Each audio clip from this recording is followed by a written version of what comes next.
Ketika berita perusahaan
kebijakan bulan lalu membuat perusahaan untung atau perusahaan rugi bisa langsung terlihat. Keadaan ekonomi negara saat ini kita melihat faktanya adalah uang kering. Faktanya adalah uang yang beredar hanya 44% dari PDB. Banyak orang menahan uangnya untuk tidak muter. Ini sudah kejadian lama. Melambat dan melambat. Ekonomi turun karena keringnya uang beredar. Kita bandingkan dengan negara lain. Jepang saat ini uang beredarnya 120% dari PDB. Tiongkok 250% dari PDB. Amerika 200% dari PDB. Gini deh, kita kasih info tambahan lagi. Di Tiongkok yang transaksinya pakai non tunai itu 2 kali PDB Tiongkok yang 13.000 billion dolar. Sebanyak 26.000 billion dolar transaksi non cashnya. Indonesia hanya 6% dari PDB yang 1.000 billion tersebut. Hanya 60 billion. Langit dan dasar bumi perbandingannya. Gitulah kira-kira kita membandingkannya. Kemudian pajak mau naik 5%. Ada tax amnesty jilid 2 lagi rencananya. Waduh bos,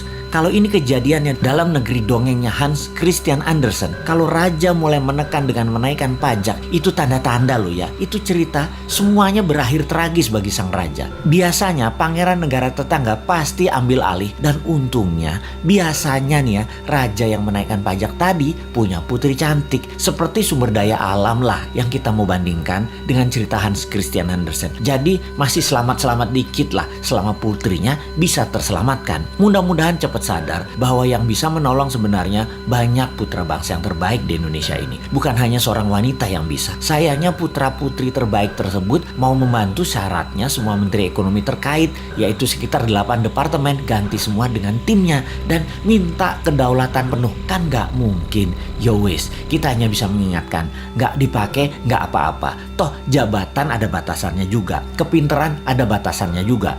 Tapi bener deh bos, kalau kebodohan mah gak ada batasnya. Kembali ke pajak. Ini yang buat nyesek kebijakan keuangannya dengan menaikkan pajak tinggi dan menekan. Kalian itu wahai pejabat tidak ikut membuat kaya rakyat, malah majekin. Kebijakan pejabat harusnya membuat makmur rakyat. Begini ilustrasinya. Kalau rakyat dapat 100, dipajaki 10, oke lah. Lalu sekarang dipajaki mau 12% atau 15%. Sementara pendapatan turun hanya jadi 80. Ya teriaklah rakyat. Bener deh.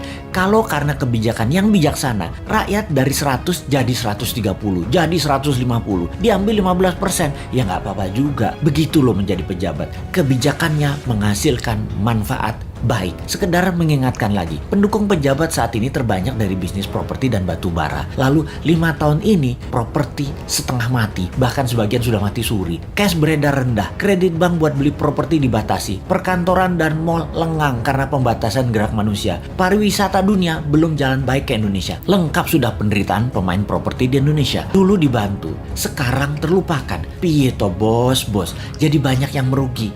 Kena pajak 1% lagi. Mampus dah. Wes 2024 gak usah dipilih semua calon-calon dari pejabat sekarang deh. Pasti sama lagi kebijakannya. Cari yang baru. Masa gak ada berlian di antara 270 juta penduduk Indonesia selain mereka sih?